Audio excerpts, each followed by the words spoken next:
एक भाई, जा में आई मिल राम राई। जा में प्राण प्रेम रस पीवे, सदा सुहाग सेज सुख जीवे। जा में प्राण प्रेम रस पीवे, सदा सुहाग सेज सुख जीवे। आत्म आई राम सुराती, अखिल अमर धन पावे थाती। आत्म आई राम सुराती, अखिल अमर धन पावे थाती।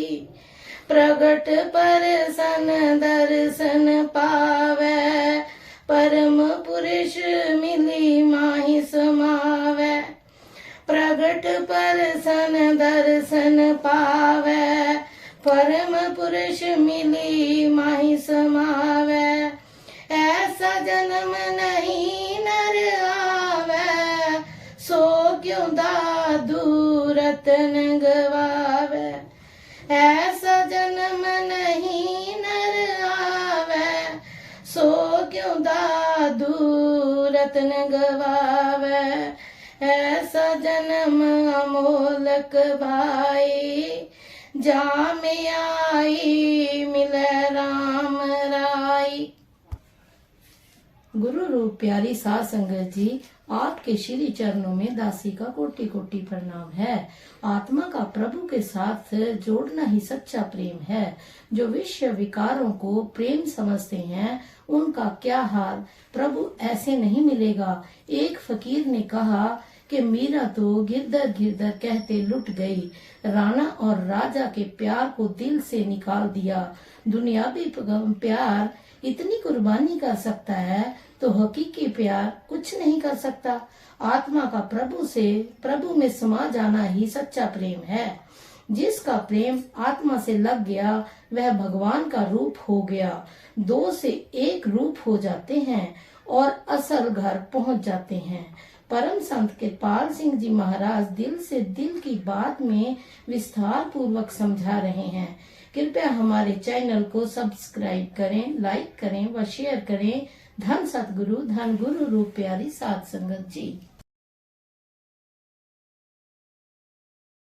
जरा बंदगी च जिंदगी गुजार बंदिया, जरा बंदगी च जिंदगी गुजार बंदिया। इस जग दा शंगार है प्यार बंदिया, जरा बंदगी च जिंदगी गुजार बंदिया।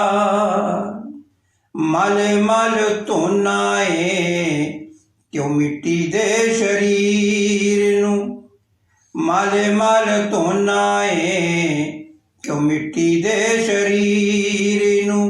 मिट्टी विच मिलना है मिट्टीए अखीर नू।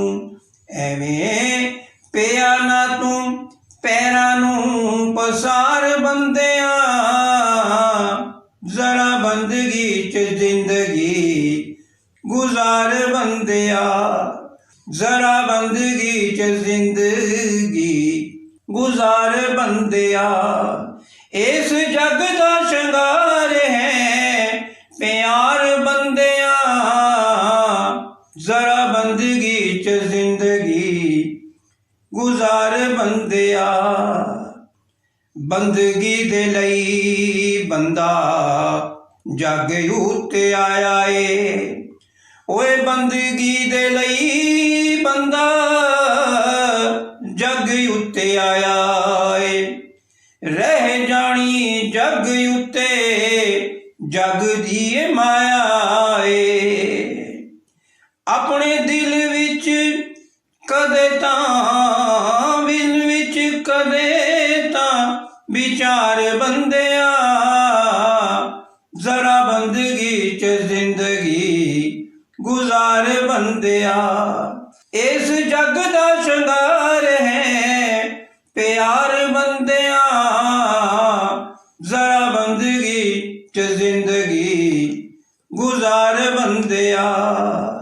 इथों जाना नहीं हो किसे तेरे नाल बंदिया, इथों जाना नहीं हो किसे तेरे नाल सोहणिया, कम तेरिया ने तेरा ही ए माल सोहणिया, ताइयों जिंदगी नू अपनी, ताइयों जिंदगी नू अपनी तू संवार बंदिया, जरा बंदगी च जिंदगी गुजार बंदिया, जरा बंदगी च जिंदगी गुजार बंदिया, इस जग दा शंगार है प्यार बंदिया, जरा बंदगी च जिंदगी गुजार बंदिया।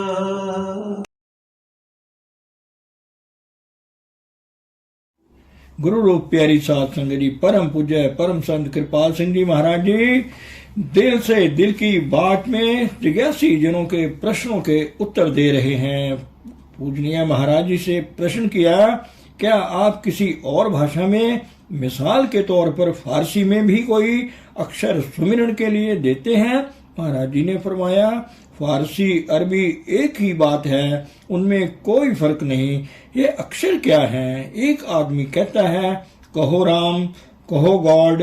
ये अक्षर उस करण कारण प्रभु सत्ता के एक पहलू या गुण को बयान करते हैं। राम दो सब में रमा हुआ है, रमतीता ते रामा, ये मात्र एक गुण या पहलू है उस करण कारण प्रभु सत्ता का।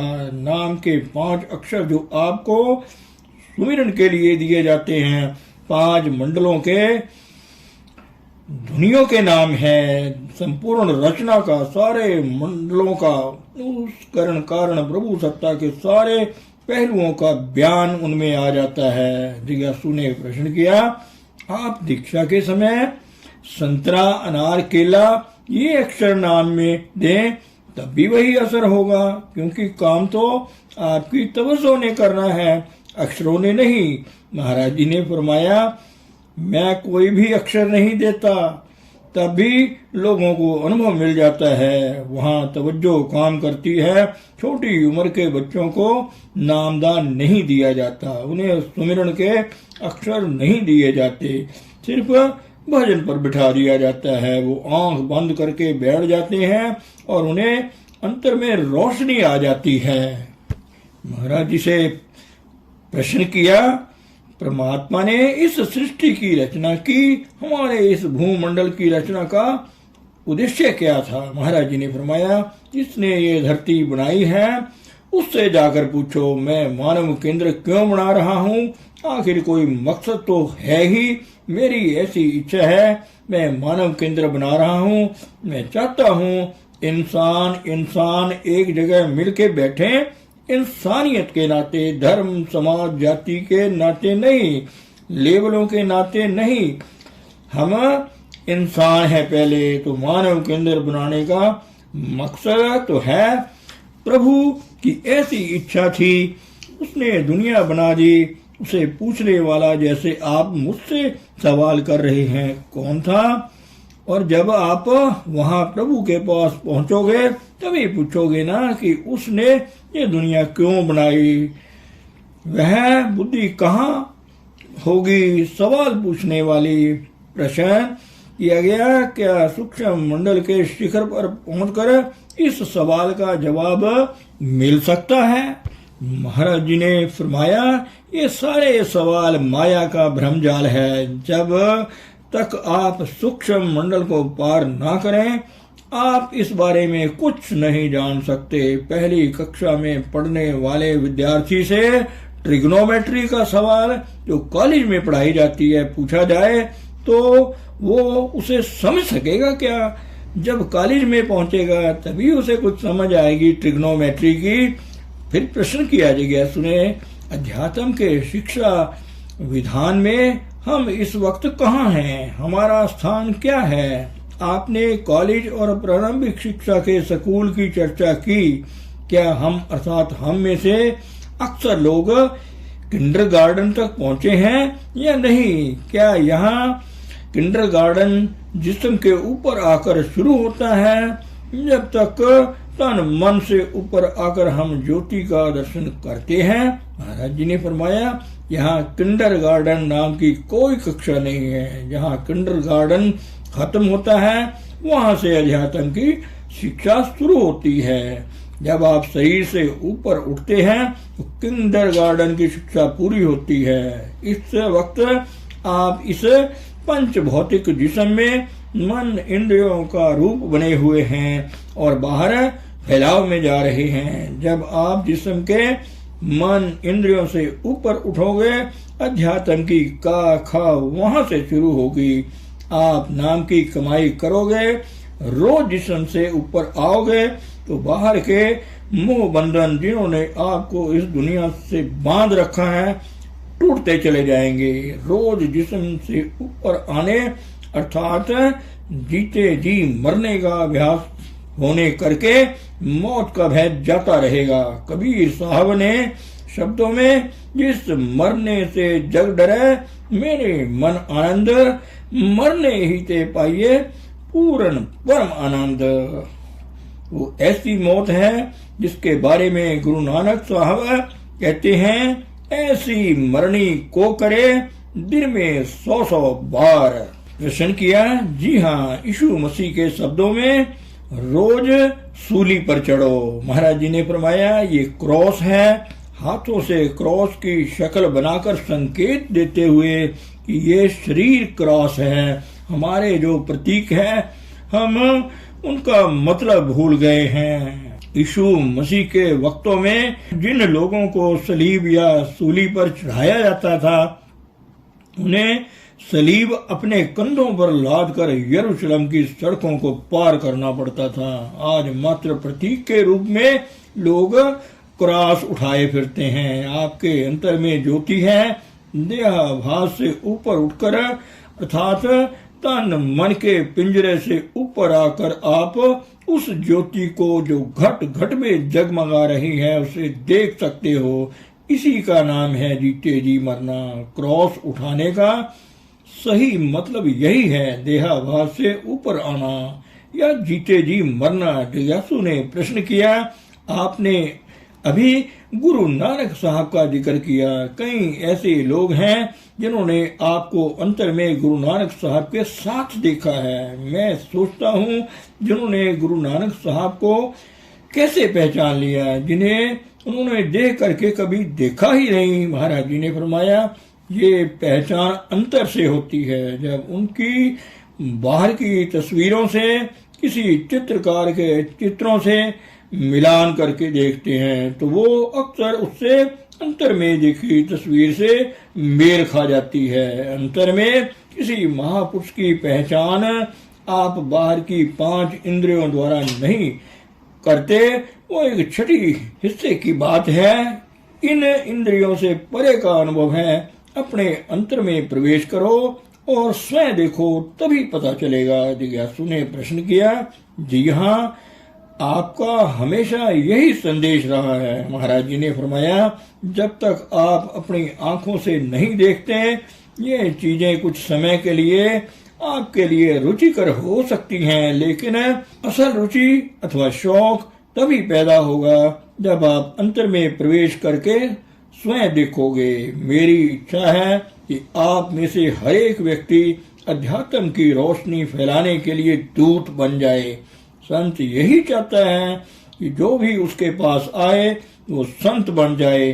सच्चा संत तथा कथित संत नहीं। संत की पहचान उसे परखने की कसौटी यही है कि वो अपनी दया दृष्टि का उभार देकर आपको मन इंद्रियों से ऊपर लाए, अंतर की आंख खोले।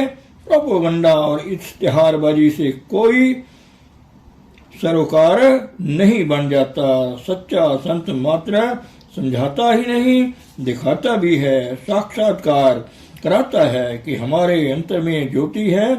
अंतर में प्रवेश करो और देखो। तो वह ये नहीं कहता कि अभ्यास के लिए जाओ, एक दिन आपको ज्योति का अनुभव होगा। अब आप ही बताएं, एक संत को परखने की कसौटी और क्या हो सकती है। प्रोपेगेंडा, इश्तिहारबाजी नहीं, रुपए के जोर से आप क्या नहीं कर सकते। रुपया खर्च करो, जितना चाहो प्रोपेगेंडा करा लो। तो फिर संत को परखने की क्या कसौटी है। एक ही पहचान है, वो स्याही के पर्दे को हटाए, अंतर की आंख खोले, जिससे आप उस ज्योति स्वरूप प्रभु को देखने वाले हो जाएं और देखकर कहें परमात्मा ज्योति है। महाराज जी से प्रश्न हुआ, आप अक्सर झूठे गुरुओं का जिक्र करते हैं कि वो भेड़ की खाल में भेड़िए हैं। महाराज जी ने फरमाया, मैंने झूठे गुरुओं की बात नहीं की, यीशु मसीह ने ऐसा कहा है, लेकिन अन्य दूसरे महापुरुषों ने इस बात की चर्चा की है। महाराज जी ने उत्तर दिया, मैं तो यीशु मसीह के कथन का हवाला दिया करता हूँ। फिर प्रश्न हुआ, लेकिन आपने भी तथा कथित गुरुओं का जिक्र तो किया है। महाराज जी ने फरमाया, लेकिन शाइस्ता लहजे में, शिष्टता पूर्ण ढंग से प्रश्न किया, लेकिन ये तथा कथित गुरु कई बार सहायक भी सिद्ध हुए हैं। अभी उस दिन आपने एक ऐसे गुरु का जिक्र किया था, हमने उसका नाम नहीं लिया था, लेकिन उसने थोड़े समय के लिए सही मेरी और मेरी पत्नी की सहायता की थी। उसके लिए क्या हमेशा उसकी भर्त्सना की जानी चाहिए। महाराज जी ने फरमाया, देखिए, जब आप प्राथमिक कक्षा में पढ़ते हैं तो वहां भी अध्यापक आपको सिखाता पढ़ाता है, आपको उस अध्यापक का आभारी होना चाहिए। मैं तो यही कहूंगा कि जो कुछ भी आपने किसी से सीखा है, आपको उसका शुक्राना करना चाहिए। जब आप माध्यमिक कक्षा में जाते हैं, वहां भी वही प्राथमिक कक्षा का अध्यापक आपको पढ़ाए, तब तो बड़ी अच्छी बात है। आगे कॉलेज में भी वही पहली कक्षा वाला अध्यापक आपको पढ़ाए तो और भी अच्छी बात है। पर यदि ऐसा नहीं होता तो जितना जिससे सीखा है उसका आभार मानो। जिनके चरणों में बैठकर शिक्षा प्राप्त की है उसकी कदर करो। लुकमान बड़े बुद्धिमान पुरुष थे। लोगों ने उनसे पूछा, आपने इतनी अकल कहाँ से पाई? कहने लगे, मूर्खों से। उनका मतलब ये था कि एक चीज को प्राप्त करने के कई तरीके हो सकते हैं। जैसे एक ही पीड़ा अलग अलग तरीके से प्रकट की जा सकती है। मैं अमेरिका गया तो वहां एक ऐसा ही अनुभव मुझे हुआ। मुझे टेलीविजन पर बुलाया गया। वहां मेरा नाम जंगल की आग की तरह हर तरफ फैल चुका था। मेरी बढ़ती मशहूरी को देखकर वहां विभिन्न धर्मों के गुरुओं ने मुझे नीचा दिखाने की योजना बनाई। मैं टेलीविजन स्टूडियो पहुंचा। मुझे मालूम न था कि प्रोग्राम में मेरे साथ कोई और भी शामिल होगा। वहां गोल मेज पड़ी थी। तभी 4-5 आदमी और आ गए। मैंने उनका स्वागत करते हुए कहा, आपसे मिलकर बड़ी प्रसन्नता हुई, तशरीफ रखिए। उनमें से एक यहूदी था, एक रोमन कैथोलिक, एक प्रोटेस्टेंट ईसाई, एक किसी अन्य समाज का प्रमुख था और एक किसी बड़े समाचार पत्र का अध्यक्ष था। उनमें से एक उठा और कहने लगा, हम आपसे कुछ पूछें तो आपको आपत्ति तो नहीं होगी? मैंने कहा, शौक से पूछिए, जो आपको पूछना है। प्रोग्राम चलता रहा। एक एक करके सभी ने सवाल पूछना शुरू कर दिया। मैं तत्काल जवाब देता चला गया। अंत में मैंने कहा, कोई और सवाल पूछने का सिलसिला फिर शुरू हो गया। मैंने फिर हर एक सवाल का जवाब दिया। सवाल पूछने वाले 2-3 व्यक्ति रह गए। मैंने उनके सवालों का भी जवाब दे दिया। हम गोल मेज के चारों तरफ बैठे थे। वो लोग मेज के नीचे से हाथ पैर चलाकर, इशारों से तथा संदेश भेजकर एक दूसरे को सवाल पूछने के लिए उकसा रहे थे कि किसी तरह मुझे लाजवाब कर दें। अंत में उनमें से एक व्यक्ति को बात सूझी। कहने लगा, हमें कैसे मालूम हो कि हम प्रभु को जान सकते हैं? हम कैसे जान सकते हैं कि परमात्मा है? मैंने कहा, आपके पेट में दर्द हो रहा हो तो आपको कैसे मालूम होता है कि पेट में दर्द उठा है? जब उनसे कोई जवाब देते ना बना तो उन्होंने केवल इतना ही कहा, आप ठीक कहते हैं। वो अपनी तरफ से मुझे नीचा दिखाने आए थे। अमेरिका के लोगों की नजरों में मुझे गिराने की कोशिश कर रहे थे। फिर जिज्ञासु ने प्रश्न किया, मैं जानता हूं कि आप इस सवाल का जवाब नहीं देंगे, फिर भी मैं आपसे पूछना चाहूंगा। महाराज जी ने फरमाया, जो थोड़ा बहुत मुझे मालूम है मैं जवाब देने की कोशिश करूंगा। जिज्ञासु ने प्रश्न किया, मानव केंद्र के भविष्य के बारे में आपको क्या दिखाई देता है? 10 साल बाद मानव केंद्र का क्या बनेगा? महाराज जी ने फरमाया, मानव केंद्र आश्रय की, सिर छुपाने की जगह है। प्रश्न, आश्रय? किससे आश्रय? महाराज जी ने फरमाया, दुनिया के झगड़ों से। प्रश्न हुआ, शायद बम की मार से बचने के लिए लोग यहाँ आश्रय ले सकेंगे?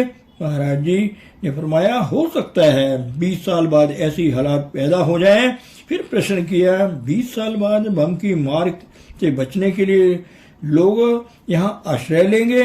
महाराज जी, ऐसा ही लगता है। यहाँ आपको एक सांझी धरती उपलब्ध होगी जहाँ मानव होने के नाते आपकी एक जगह मिल बैठ कर सकेंगे। मेरे विचार में यही एक जगह बची है आश्रय की, सिर छुपाने की। जिज्ञासु ने प्रश्न किया, इसलिए आपने कहा था कि यहाँ मानव केंद्र में 10 लाख लोग रह सकेंगे? महाराज जी ने फरमाया, नहीं, यह बात मैंने इसलिए कही थी कि यह एक बड़ी जगह है। यदि मिलकर बैठे तो लाखों की संख्या में लोग यहाँ समा सकते हैं। विभिन्न अवसरों पर अब भी 10-10 हजार लोग यहाँ इकट्ठे हो जाते हैं। आश्रम में भी 25-30 हजार इकट्ठे हो जाते हैं। मेरी उत्तरी अमेरिका के दौरे के समय यहाँ 50,000 लोग इकट्ठे हो गए थे। जिज्ञासु ने प्रश्न किया, क्या ये उन स्थानों में से एक है जहाँ एटम बम की रेडिएशन अर्थात किरणों का प्रभाव नहीं होगा? महाराज जी ने फरमाया, एटम बम की घातक किरणों से कोई भी स्थान सुरक्षित नहीं रह सकेगा। परमाणु परीक्षणों के प्रभाव से मौसम तक बदल गए हैं, लेकिन उत्तरी भारत में यह एक आदर्श जगह है। मैं चाहता हूं कि ऐसे ही मानव केंद्र उत्तर, पूर्व, पश्चिम और दक्षिण भारत के सभी कोनों में बने और एक भारत के मध्य में भी बने। आखिर में ये होकर रहेगा। प्रश्न किया जिज्ञासु ने, आपका मतलब है कि एटम बम से दुनिया में जो तबाही आएगी भारत उससे बचा रहेगा, अन्यथा ये 5 मानव केंद्र कैसे टिके रह सकेंगे?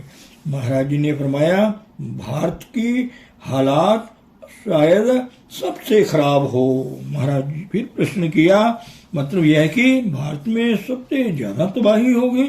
महाराज जी ने फरमाया, भारत लड़ाई का मैदान बन सकता है। हालात दिन प्रतिदिन खराब होते जा रहे हैं। चीन ने भारत पर हमला किया, लेकिन उसे वापस जाना पड़ा। वो हमला एक ही दिन में खत्म हो गया। यह देश संतों की भूमि है, अध्यात्म का केंद्र है।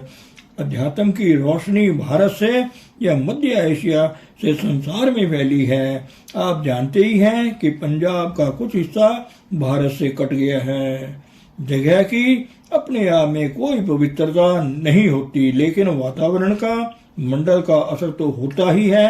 कई ऐसे स्थान हैं जहां शहरों की जहरियत का असर कम है, वहां वातावरण इतना खराब नहीं हुआ है। सन 1954 में जब मैं यहाँ आया था तो यह जगह बहुत शांत थी। आसपास कोई आदमी दिखाई नहीं देता था। कोई इक्का दुक्का आदमी सड़क पर चलता नजर आता था। घरों के दरवाजे खुले रहते थे, चोरियां नहीं होती थी। इस गांव राजपुर के लोग मेरे पास आए और कहने लगे, हमारे पास यहाँ कोई रोजगार का साधन नहीं है। तब से अब तक यहाँ का वातावरण बहुत बदल गया है। रोजगार के लिहाज से पहले से बहुत अच्छी हालात है। कई सरकारी दफ्तर खुल गए हैं, परंतु इसके साथ ही चोरियों का सिलसिला भी शुरू हो गया है। जबकि पहले यहाँ चोरी की बात कोई स्वप्न में भी नहीं सोच सकता था। जिज्ञासु ने प्रश्न किया, क्या आपके घर में भी चोरियां होने लगी हैं? महाराज जी ने फरमाया, नहीं, यहाँ नहीं, यहाँ परमात्मा है। यह घर उनका घर है, लेकिन शहर की गंदी हवा यहाँ भी पहुंच रही है। फिर प्रश्न किया, जहाँ तक हमारा संबंध है, हम जो दूर देशों से आपके चरणों में आए हैं, हमें ताला लगाने की आवश्यकता नहीं है, हम अपने ताले उठाकर बाहर फेंक सकते हैं। महाराज जी ने फरमाया, मेरे कहने का भाव ये है कि अभी ज्यादा समय नहीं हुआ है, यह जगह बड़ी शांत थी, कोई कोलाहल नहीं था। अब भी आप यदि इस कोठी के पिछवाड़े जाएं तो वहाँ एकदम शांत वातावरण है। क्या आप यहाँ कोठी के पीछे गए हैं? प्रश्नकर्ता ने कहा, जी हाँ, वहाँ बिल्कुल चुपचाप है, जैसे किसी निर्बल निर्जन स्थान में आप पहुंच गए हों। जब मैं यहाँ राजपुर में होता हूँ तो प्रातः आप मुझे वहाँ पाएंगे। कभी कभार 1-2 दिन के लिए मैं यहाँ चला आता हूँ। महाराज जी से प्रश्न किया, वो जो खंड में एक नाला सा बह रहा है वहाँ?